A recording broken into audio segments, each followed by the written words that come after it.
Hey USA, it's just me again, and I'm nobody, just an American. I'm also the author of I'm Nobody, Just an American, the book, and I really hope you go out there and get it because it provides a lot of solutions for the problems that affect our country today. Anyhow, I'd like to briefly start with a comment about the tragic killing of a 13-year-old in Chicago by a police officer.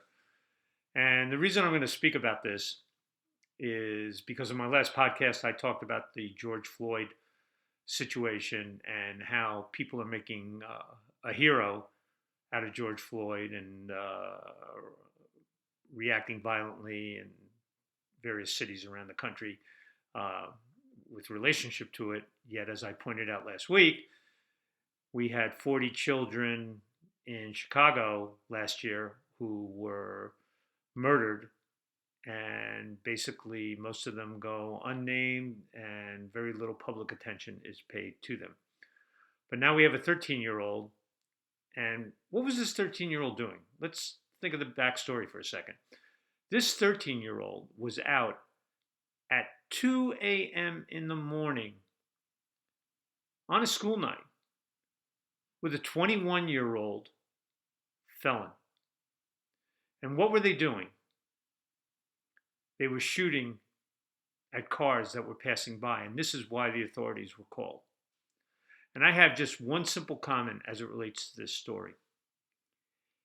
What would have happened if one of the bullets they fired entered a vehicle and there was a child in that vehicle and the bullet struck the child and killed it? Would there be outrage? Would we know the child's name? Would we care who the 13-year-old was? What do you think? Or would that child just go unnamed like all the other children in Chicago? I don't know. But I need to comment on that, and it's not really what today's podcast is about. What I'd like to talk about today is something that I like to call the not so silent insurrection. And the not so silent insurrection is something that I'm probably going to talk about in future podcasts because I think we're beginning to see many examples of it in our country. You all may be familiar with the quote by Lord Acton, which says, "Power tends to corrupt, absolute power corrupts absolutely." And some of you may be familiar with the writings of Alexis de Tocqueville, and he made two interesting comments. One, he talked about that unchecked power leads to tyranny, and to beware the danger of the mob. And those tie in a little bit to my topic as it relates to insurrection, because I think, in a way, there's an insurrection taking place in the United States, and it's a silent insurrection. I think it's being led by those in the political class who have a highly suspect agenda for the American people. What we saw on January 6th was not an insurrection. Uh, if you think about Portland, if you think about Seattle, if you think about Chicago, you think about Minneapolis.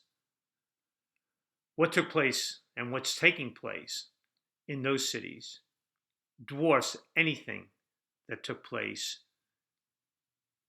in Washington, D.C. on January 6th. In fact, really what we had was, for the most part, a peaceful protest that was underway when a handful of anarchists, and there's reason to believe that some of that was planned, a handful of anarchists thought they could motivate other individuals to enter our capital. Of course, none of those people were armed, and they really looked more like a bunch of goofy people wearing outfits and strolling through the Capitol. But because it was so close to our political class and there was a political need for it, they called it an insurrection. And there's only one curious thing that really did take place on that day, And that was the shooting and death of a former member of our military. I believe her name was Ashley Bobbitt, who whose death has been fundamentally covered up, except for maybe Tucker Carlson, by the politicians and the media. No one will tell us why she died or why she was shot. And she wasn't armed, we know that. So why was it a justified killing? Got to ask yourself about that. You got to wonder about that. And more importantly, you got to wonder why the cover up. Okay. But I digress, because what I really want to talk about is the not so silent insurrection taking place. You know, insurrections normally start with people in dark rooms and closets and other places plotting against our government, making plans to how to overthrow our government. They don't occur when a group of whack jobs enter our capital. These things are out of the earshot of the rest of Americans, and so we don't know what's happening. On January 6th, our government was never at risk. The American government was always going to be intact. You know, and in point of fact, violent overthrows of government and military overthrows of governments are not called insurrections. They're called coups. And we're all very familiar with coups. Political insurrections take place with the manipulation and the takeover of government institutions and control of a large faction of the public. Uh, Anyone ever see the movie or read the book 7 Days in May? That was back in the 1960s, I believe. That was an excellent example of what an insurrection looks like, or an attempted insurrection. And it's something worth taking a look at if you've got the time, because all the planning were done in the deep recesses of government. Again, not with whack jobs entering the Capitol. Insurrections and occur very subtly. They are not something that are always visible at first, but over time they become more and more apparent, but usually only to those who are paying attention. These types of insurrections begin with a compliant media, and when those in political power try to hold party ahead of the people. And let me give you a historical example of this. We're all pretty much familiar with Vietnam, I think. I think we've all heard the name Ho Chi Minh, but I doubt many of you have had the opportunity to read some of the writings of Ho Chi Minh. And as someone who spent a lot of time in Vietnam, I have. One of the interesting things about Ho Chi Minh is he was concerned about how repressed the Vietnamese people were. They were controlled by many different nations over a long period of time. And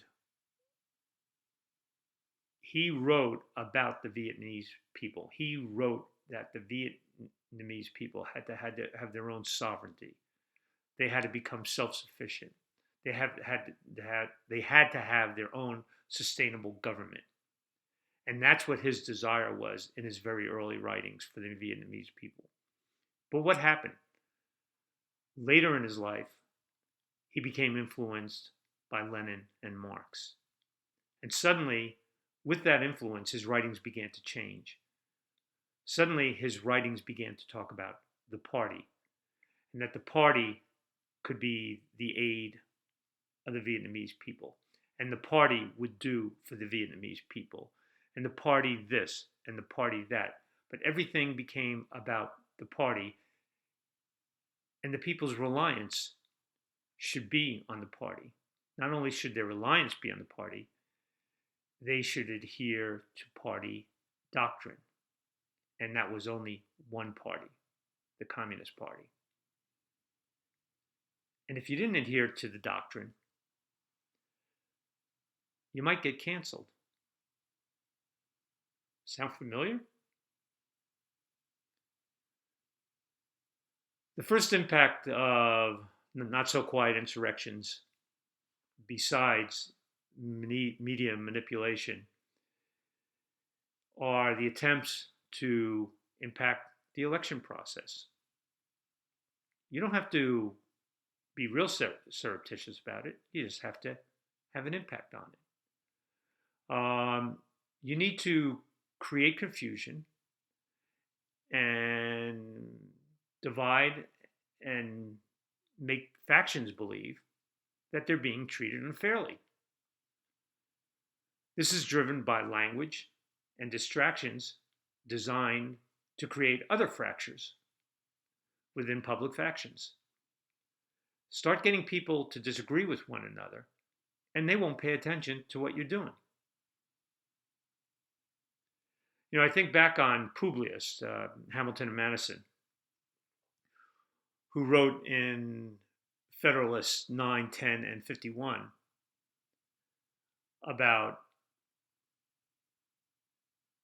checks on government, about factions, and about dangers of the majority. And when it came to the unhinged power of the majority, that the only thing worse than a single tyrant was many, many tyrants. And I begin to wonder, in our House and our Senate today, do we have 272 tyrants? What do you think? When tyrants take control, their objective is first to get control of the economy. Once, of course, they've dealt with the media and the court and the public and the factions. But the other thing they try to do is get control of healthcare. Then they try to control the borders. Then they create new states. Then they want to change the infrastructure, and they want to redefine the infrastructure. But one of the most dangerous things they do is they want to take control of the courts. And when you try to take control of the courts, the not-so-quiet insurrection is underway. Did anyone hear the speeches by Markey and Nadler last week about court packing? Did you hear the absolute lies and horseshit with respect to why they should pack the courts? This is a not-so-quiet insurrection. And by the way, those two should be poster children for term limits. Personally, I do not believe they'll be able to pack the courts. What I believe they will do, or at least pack the Supreme Court, I think there'll be too much opposition. But they don't need to do that. What they'll do is more dangerous, and that's packing the lower courts, the circuit courts and below. Because if they do that, they can basically continue to push their ideology. And that puts all Americans at risk. So I want to leave you with a little thought. And this is based on the fact that when you have a weak leader or a non-leader in the White House, it is the establishment of the administrative state. And it's a danger to all of us. It is actually when party takes precedence over the people. So here's a little fable I'm going to leave you with, and it comes from China. It comes from the works of Chuang Tzu. If you have three men walking down the road, and one of them is confused, you're still able to get to your final destination.